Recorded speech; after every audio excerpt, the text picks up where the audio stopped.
So check this out. Recently, I received a screenshot from a friend regarding a book that he was reading. And in this book, it had this section from some psychologists called Failure to Thrive. Now, when I saw the word thrive, it immediately got my attention because if you are familiar with my philosophy, my life's philosophy at all, it's this. There are three different ways you can live your life: sinking, surviving, or thriving. And I don't believe that we're going to be on level 3, which is thriving, all of the time in every area. But I do believe it's possible to be on level 3 most of the time in most areas. That thriving should be the rule, not the exception. That thriving shouldn't be the anomaly. Sinking and surviving should be the anomaly. That's my life's philosophy. That philosophy is informed by my theology. Like, everybody has a philosophy upon which they live their life. I'm not saying you have to have mine. You can have yours. I'm just sharing with you what mine is so that you know why. When I saw this section of the article, this section of the book, I was like, yo, I got to look into this a little bit more. Failure to thrive. And as I read the screenshot, I saw why he sent this to me. I want you to catch this. If it's cool, I just want to read a portion of it for you because it was really revolutionary and eye-opening for me. And so this whole idea of failure to thrive, and this is what the writer says. It says, psychologists have began to speak on what is perhaps the largest mental health problem of our day. Check this out, guys. It's not depression or anxiety, at least not at clinical levels. It's languishing, a failure to thrive. Now, let me tell you why this jumped out at me, right?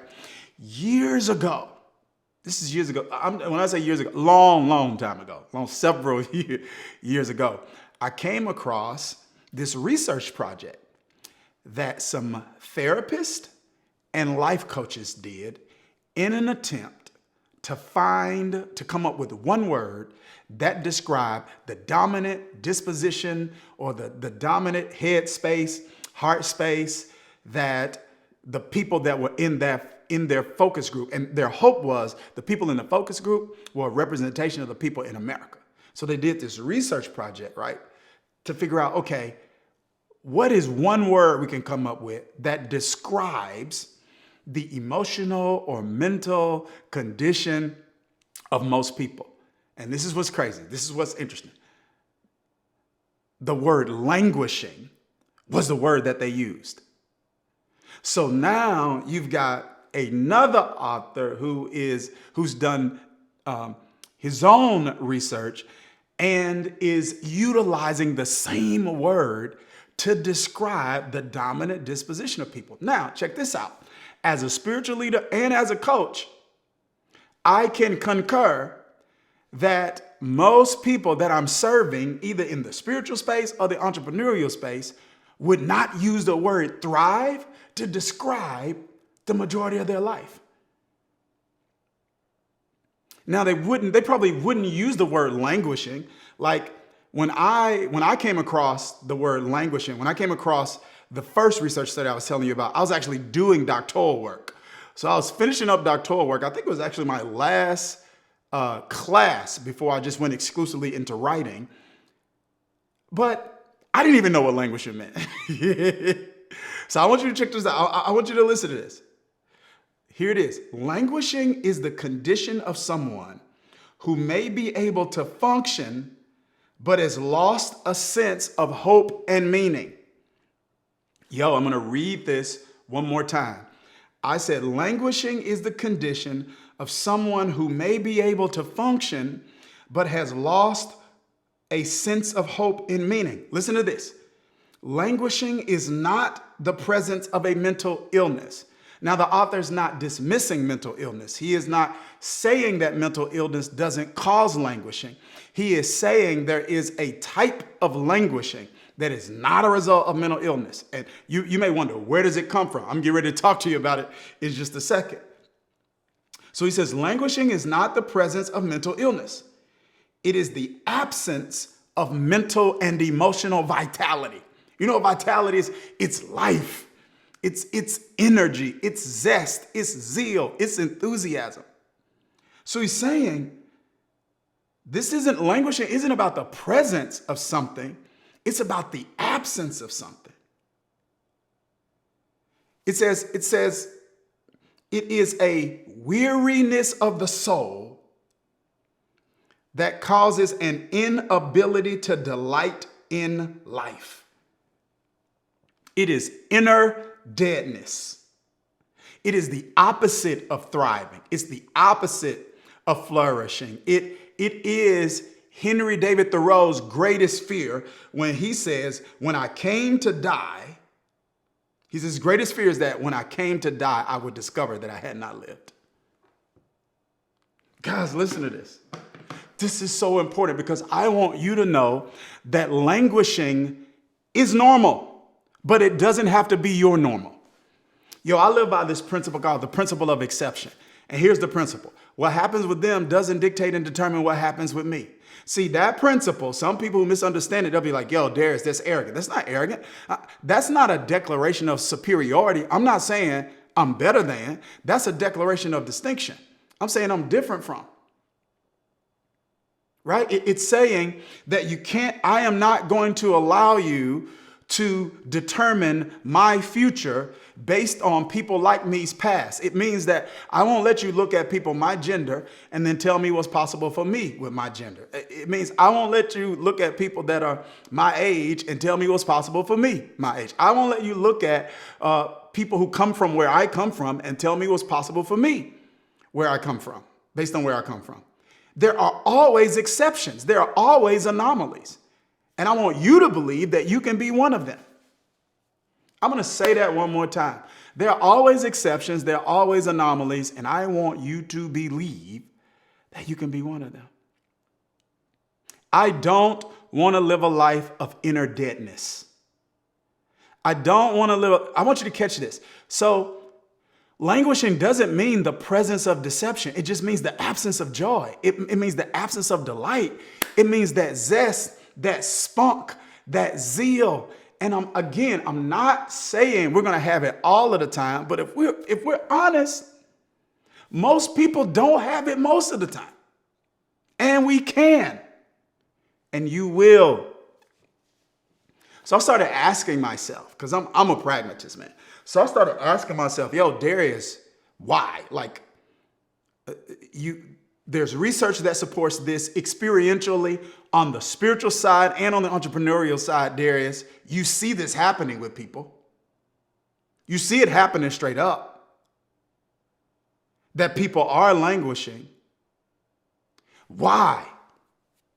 There are a number of different reasons, man. There are a number of different reasons. I'm sure. What I want to share with you is one that I think is like the little fox that spoils a vine. It's a little thing that causes big trouble. It's extremely important, but it's often overlooked. I'm going to tell you one of the primary causes of languishing. I see this, guys, with a lot of people, rather. Primary cause of languishing, listen to this, is overwhelm. Most people have no idea that they are overwhelmed and they are overextended. Some are overwhelmed financially. There's not a lot of financial margin. Some are overwhelmed relationally. There are too many relational commitments. Some are overwhelmed professionally. They've got way more work than they have time. Some are overwhelmed emotionally because they're carrying so much emotionally. They're making emotional deposits and they're receiving emotional withdrawals. People are withdrawing from them emotionally, but they're not getting deposits. People are languishing because they're overwhelmed. So what I want to do is really quickly, if you'll allow me, can I give you 4 keys to just overcome overwhelm? Because we can't fix the languishing part. Languishing, I believe, is the fruit. It's not the problem. It's the evidence of a problem. So to fix it, we've got to go deeper than languishing, right? To figure out what's causing the languishing. And I'm going to tell you. It's overwhelm. So I'm going to give you 4 keys to overcome overwhelm. And so here's the first thing. The first thing is this. The first thing is evaluation. So when I say evaluation, this is what I mean. I don't mean evaluating your life first. I mean evaluating your priorities. When your priorities are clearer, decisions become easier. Come on. When your priorities are clearer, the decisions become easier. Priorities, when I say priorities, I mean values. So for most people, there's a disconnect between their proclaimed values and their actual priorities. So if I say, yo, what's first in your life? They're like, my health. I'm like, okay, was that a priority? No, not really. What's first in your life? My family. Was that a priority? Nah, not really. So there's got to be an evaluation, like, am I clear on my values? What is most important to me? Okay? Now, once there's evaluation, you get clear on the priorities, there's got to be prioritization. It means that you actively have to take a step, that you don't overwhelm passively. You got to be active. Like if you're just waiting for a day to come and things get less hectic, that's probably not very likely to happen. I'm just telling you. Or if it is, I don't want you and your thriving to be at the mercy of that. When you and I have response ability, when God's given us the ability to respond, to take responsibility, prioritization. So it means not just having priorities or having a schedule, but scheduling the priorities. I practice something called sacred rhythms. My rhythms themselves aren't sacred, but my rhythms protect those things that are sacred to me. My relationship with God, that's sacred. So I'm going to protect the rhythms that cultivate that relationship. My relationship with my family, that's very important to me. So I'm going to protect the rhythms that protect that relationship. Stewarding my health well, that's important to me. So I'm going to protect the rhythms that actually create that. And I'm going to prioritize that. That's a decision. So, evaluation, prioritization. Number 3, elimination.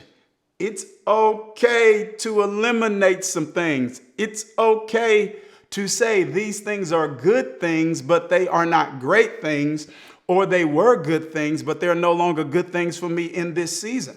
And so sometimes you got to eliminate responsibility. Sometimes you got to decommit from some things. I think that's another teaching I got to do on decommitment. But sometimes it's okay to decommit. Sometimes you even got to eliminate goals, man. What do you mean? Like, it's okay to reevaluate your goals in different seasons and say, this is no longer important to me. It was important to me when I set this goal, but now I've evaluated my life and this is not as important. And I don't see myself as a quitter. I see myself as someone who's a winner, who refuses to be loyal to something that doesn't matter to me anymore.